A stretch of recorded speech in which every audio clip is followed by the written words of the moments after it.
अभागा बुनकर। एक नगर में सोमिलक नाम का जुलाहा रहता था।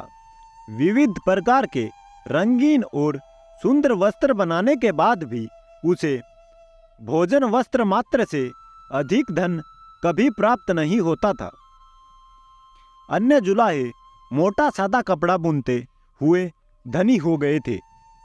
उन्हें देखकर एक दिन सोमलिक ने अपनी पत्नी से कहा, प्रिय, देखो, मामूली कपड़ा बुनने वाले जुलाहों ने भी कितना धन वैभव संचित कर लिया है, और मैं इतने सुंदर उत्कृष्ट वस्त्र बनाते हुए भी आज तक निर्धन ही हूँ। प्रतीत होता है यह स्थान मेरे लिए भाग्यशाली नहीं है, अतः विदेश जाकर धनोपार्जन करना सही रहेगा। सोमिलक पत्नी ने कहा, प्रियतम, विदेश में धनोपार्जन की कल्पना मिथ्या स्वप्न से अधिक नहीं। धन की प्राप्ति होनी हो तो स्वदेश में ही हो जाती है, न होनी हो तो हथेली में आया धन भी नष्ट हो जाता है। अतः यहीं रहकर व्यवसाय करते रहो। भाग्य में लिखा होगा तो यहीं धन की वर्षा हो जाएगी। सोमिलक, भाग्य अभाग्य की बातें तो कायर लोग करते हैं। लक्ष्मी उद्योगी और पुरुषार्थी शेर नर को ही प्राप्त होती है।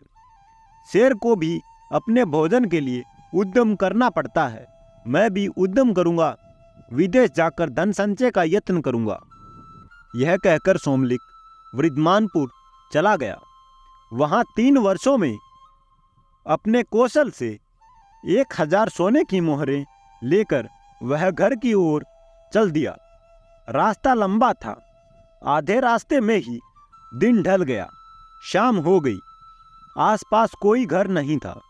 एक मोटे वृक्ष की शाखा के ऊपर चढ़कर रात बिताई।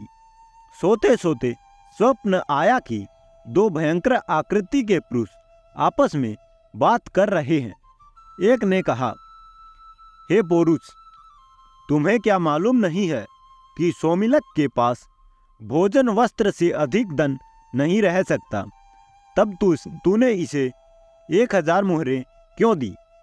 दूसरा बोला, हे भाग्य, मैं तो प्रत्येक पुरुषार्थी को एक बार उसका फल दूंगा ही। उसे उसके पास रहने देना है या नहीं रहने देना, ये तेरे अधीन है। प्रसंग के बाद सोमिलक की नींद खुली तो देखा कि मुहरों का पात्र खाली था। इतने कष्टों से संचित धन के इस तरह लुप्त हो जाने से सोमिलक बड़ा दुखी हुआ और सोचने लगा, अपनी पत्नी को कौन सा मुख दिखाऊंगा, मित्र क्या कहेंगे। यह सोचकर वह फिर वर्धमानपुर को ही वापिस चला गया। वहां दिन रात घोर परिश्रम करके उसने वर्ष भर में फिर से 1000 मोहरें जमा कर ली। उन्हें लेकर वह घर की ओर जा रहा था कि फिर आधे रास्ते में रात पड़ गई। इस बार वह सोने के लिए ठहरा नहीं, चलता ही गया। किंतु चलते चलते ही उसे फिर उन दोनों पौरुष और भाग्य को पहले की तरह बातचीत करते सुना। भाग्य ने फिर वही बात कही कि हे पौरुष, क्या तुम्हें मालूम नहीं कि सोमिलक के पास भोजन वस्त्र से अधिक धन नहीं रह सकता? तब तूने उसे 1000 मोहरें क्यों दी?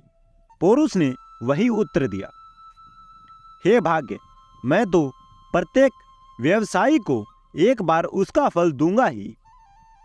इससे आगे तेरे अधीन है कि उसके पास उसे रहने दे या छीन ले।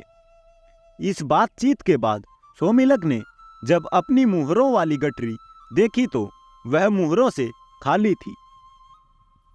इस तरह 2 बार खाली हाथ होकर सोमिलक का मन बहुत दुखी हुआ। उसने सोचा, इस धनहीन जीवन से तो मृत्यु ही अच्छी है। आज इस वृक्ष की टहनी से रस्सी बांधकर उस पर लटक जाता हूँ और यहीं प्राण दे देता हूँ। गले में फंदा लगा, उसे टहनी से बांधकर वह वहीं लटकने ही वाला था कि उसे आकाशवाणी हुई, सोमिलक, ऐसा दुस्साहस मत कर। मैंने ही तेरा धन चुराया है। तेरे भाग्य में भोजन वस्त्र मात्र से अधिक धन का उपभोग नहीं लिखा। व्यर्थ में धन संचय में अपनी शक्तियां नष्ट मत कर। घर जाकर सुख से रह। तेरे साहस से तो मैं प्रसन्न हूं। तू चाहे तो एक वरदान मांग ले, मैं तेरी इच्छा पूरी करूंगा। सोमिलक ने कहा, मुझे वरदान में प्रचुर धन दे दो। अदृष्ट देवता ने उत्तर दिया, धन का क्या उपयोग, तेरे भाग्य में उसका उपभोग नहीं है। भोग रहित धन को लेकर क्या करेगा। सोमिलक तो धन का भूखा था, बोला भोग हो या न हो, मुझे धन ही चाहिए। बिना उपयोग या उपभोग के भी धन की बड़ी महिमा है। संसार में वही पूज्य माना जाता है जिसके पास धन का संचय हो। कृपण और अकुलीन भी समाज में आदर पाते हैं। सोमिलक की बात सुनने के बाद देवता ने कहा, यदि यही बात है, धन की इच्छा इतनी ही प्रबल है, तो फिर तुम वर्धमानपुर चले जाओ। वहां 2 बनियों के पुत्र हैं, एक गुप्त धन, दूसरा उपभुक्त धन। इन दोनों प्रकार के धनों का स्वरूप जानकर तुम किसी एक का वरदान मांग लेना। यदि तुम उपभोग की योग्यता के बिना धन चाहोगे तो तुम्हें गुप्त धन दे दूंगा, और यदि खर्च के लिए धन चाहोगे तो उपभुक्त धन दे दूंगा। यह कहकर वह देवता लुप्त हो गया। सोमिलक उसके आदेशानुसार फिर वर्धमानपुर पहुंचा। शाम हो गई थी। पूछता पूछता वह गुप्त धन के घर पर चला गया। घर पर उसका किसी ने सत्कार नहीं किया। इसके विपरीत उसे भला बुरा कहकर गुप्त धन और उसकी पत्नी ने घर से बाहर धकेलना चाहा, किंतु सोमिलक भी अपने संकल्प का पक्का था। सबके विरुद्ध होते हुए भी वह घर में घुसकर जा बैठा। भोजन के समय उसे गुप्त धन ने रूखी सूखी रोटी दे दी और उसे खाकर वह वहीं सो गया। स्वप्न में उसने फिर वहीं दोनों देव देखे। वे बातें कर रहे थे। एक कह रहा था, हे पुरुष, तूने गुप्त धन को भोग्य से इतना अधिक धन क्यों दे दिया कि उसने सोमिलक को भी रोटी दे दी। पुरुष ने उत्तर दिया, मेरा इसमें दोष नहीं है। मुझे पुरुष के हाथों धर्म पालन करवाना ही है, उसका फल देना तेरे अधीन है। दूसरे दिन गुप्त धन पेचिश से बीमार हो गया और उसे उपवास करना पड़ा। इस तरह उसकी स्त्रीपूर्ति हो गई। सोमिलक अगले दिन सुबह उपभुक्त धन के घर पहुंचा। वहां उसने भोजन आदि द्वारा उसका सत्कार किया। सोने के लिए सुंदर शैया भी दी। सोते सोते उसने फिर सुना, वही दोनों देव बातें कर रहे थे।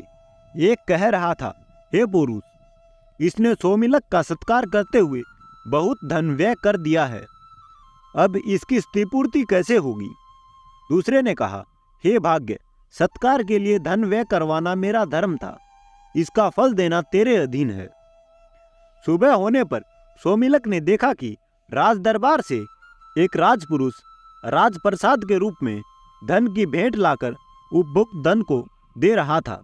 यह देखकर सोमिलक ने विचार किया कि यह संचय रहित उपभुक्त धन ही गुप्त धन से श्रेष्ठ है।